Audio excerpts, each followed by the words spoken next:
Hi guys, welcome back to my channel. My name is Steph and this is Ordinary Plant Girl. If you are new here, thank you for clicking on this video, and if you are returning, thank you so much for spending more of your time with me. You are probably seeing this video on New Year's Eve. For the past couple of weeks, I've been taking a look back at my plant journey over 2023. Things I've learned, the things that I've done, the things that I wanted to do, and how that went throughout the year, and not a lot of it was good. And mostly that's down to me. I've always been interested in plants, but like so many others, when COVID came in, I got my eyes opened to an entire world of plants that I didn't even know existed. And once that happened, all I wanted to do was covet everything I saw. I know a lot of us were in that same boat. It took a couple of years to kind of get through the buying frenzy, the,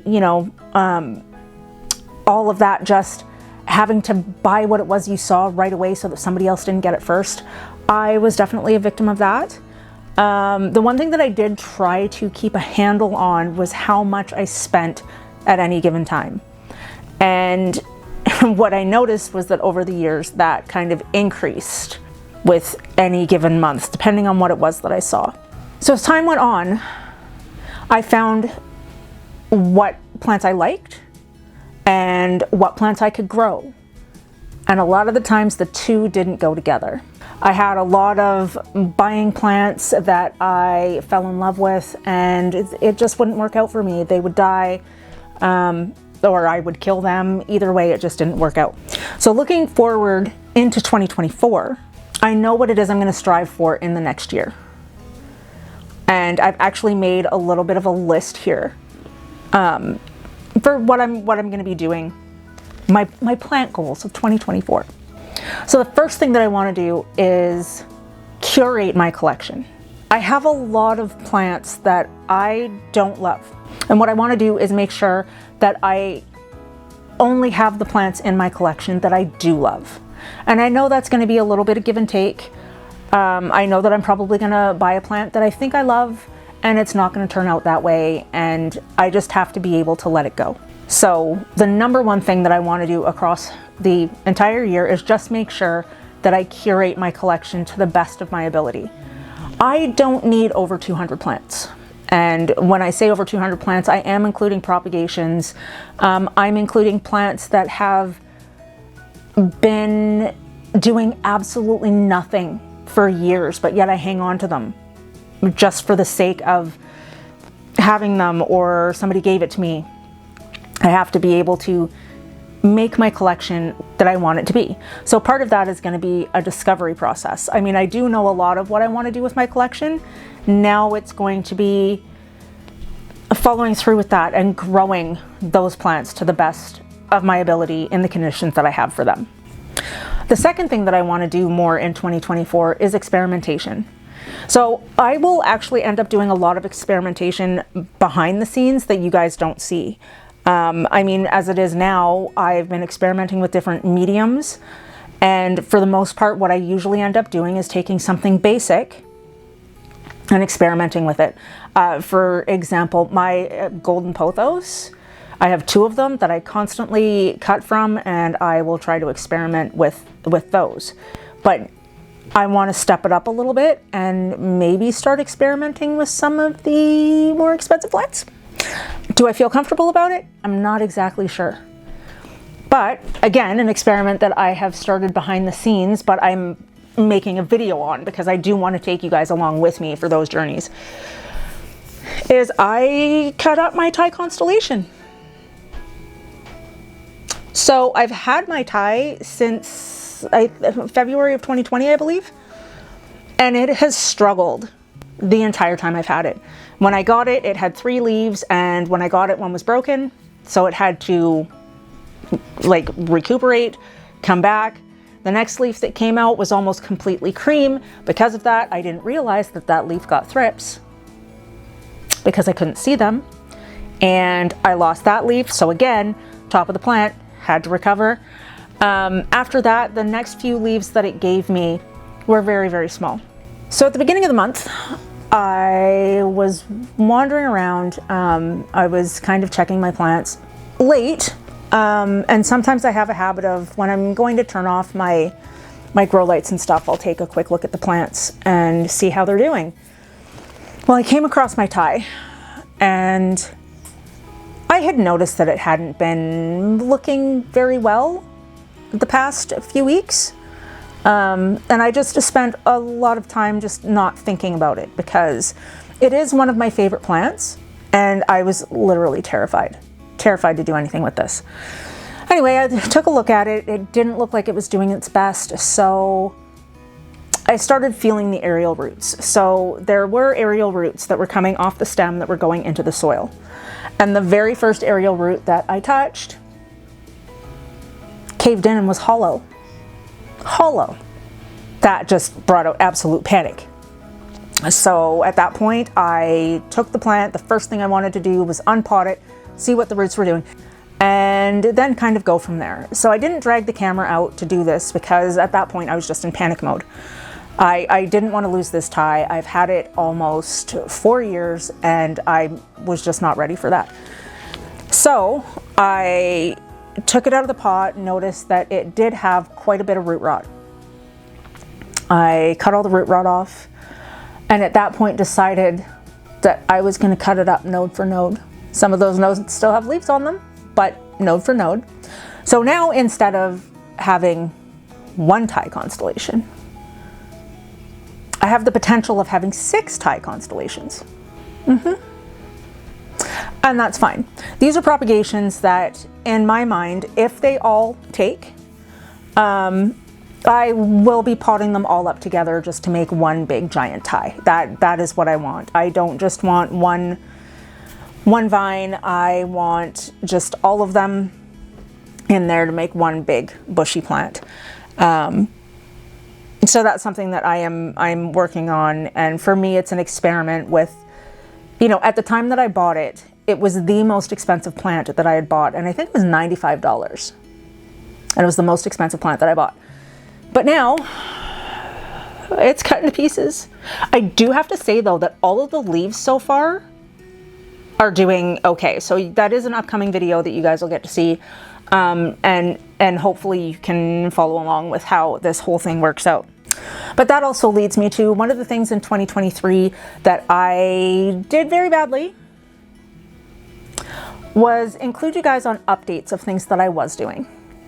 In 2024, I want to be better with giving you guys updates, providing those updates for you so that you can see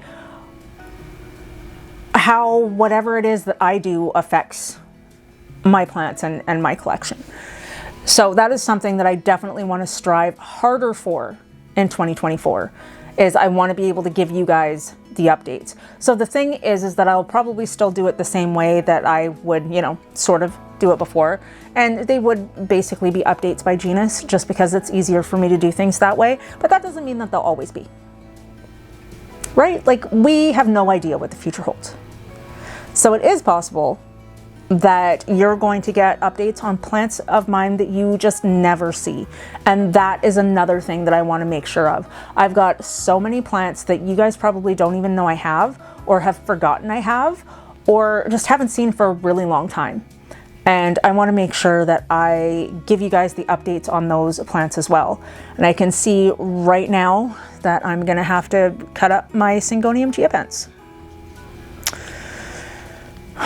Another thing that kind of terrifies me a little, but again, I have to feel comfortable with doing these things and experimenting with my plants and making sure at the same time I can salvage some of the plant in the end as well. Otherwise, I will sit there and the whole thing will die and I will feel bad about it. And the one thing that I don't see around anymore is Syngonium Geopens. I don't see the Geopens. I don't see the Frosted Heart anymore. The only thing that I've even heard about lately has been the variegated Syngonium Geopens. And I probably never have a hope of ever having that one. But I do love my Geopens, and that's gonna be something that needs to be done. But again, that's a plant of mine that I never show. And it was growing really well I just never show it. So that's something I want to change in 2024. The next thing I want to do is focus on the plants that I have. So a lot of you will know that over the course of 2023, I became kind of big into, not even really big, but I got myself into anthuriums quite a bit. That started in 2022. I have been collecting them along the way. I have done the pop-ups. I have imported to a pop-up, not to my house. I have bought seedlings. I have worked with seeds. These are all things that the anthurium hobby has allowed me to do, because with a lot of the other plants in our collections, you don't really see anything from seed, right? So the opportunity to work with seeds was something that I valued a lot. I love the anthuriums. I have already figured out which ones it is that I like. I like the presentations that I get from certain ones, but I also realize that in a world where hybrids are put right on top, I have spent more time looking for parent plants. I love the anthuriums. I have fallen in love with the anthuriums, but it also makes me realize that I'm still a philodendron girl. And going back to curating my collection, when I said that I have plants that I like and plants that I can grow, and sometimes the two don't go together, the philodendrons, that is where that happens. One of the things I love about philodendrons is the variety of them that you can have. You can have crawlers, you can have climbers, you can have self-heading, you can have vining philodendrons. There's just such a variety in the philodendron family that is interesting to have. And I love them. I have some self-heading philodendrons that have been the easiest plants ever for me. But I do seem to struggle with the crawlers. That's something else I'll be working on in the new year. I love the crawlers, but they don't necessarily love me. So do I give them up, or do I start them over? Which could be where it goes. But that's all things that I have planned coming in the new year. Letting go of propagations. Letting go of propagations is hard for me, because I consistently take propagations whenever I cut something, and it's not necessary. I could throw them away, I could compost them, but at the same time I feel bad composting healthy pieces of plants. So I've decided that if I choose to propagate them, I need to be able to let them go. And it's just, I have to be able to let them go. I do give some away to, family and friends, but I think it needs to go beyond that. I am a member of Facebook groups where I could give these things away. So I really have to learn how to do that, because I need to downsize so much. The last thing is being more consistent and structured with my videos for you guys. I do want to keep you entertained. I am not shy of making mistakes and laughing at myself. I have no problem with that, but I do want to make sure that you guys get the benefit of learning from the mistakes that I make, because there's always many, and that's okay. It's fine to make mistakes, because that's how we learn. Now I just have to put what I've learned into action with the parts of my collection that I really want to improve. So those are my goals for 2024. And I'm hoping that you guys will be along with me for the ride and help me along the way, because for the most part, I have absolutely no idea what I'm doing. With that being said, I hope you were all safe and well. I hope you all had a happy holidays and are going to have an amazing new year. Please like and consider subscribing to my channel, and I will see you in the next video. Bye.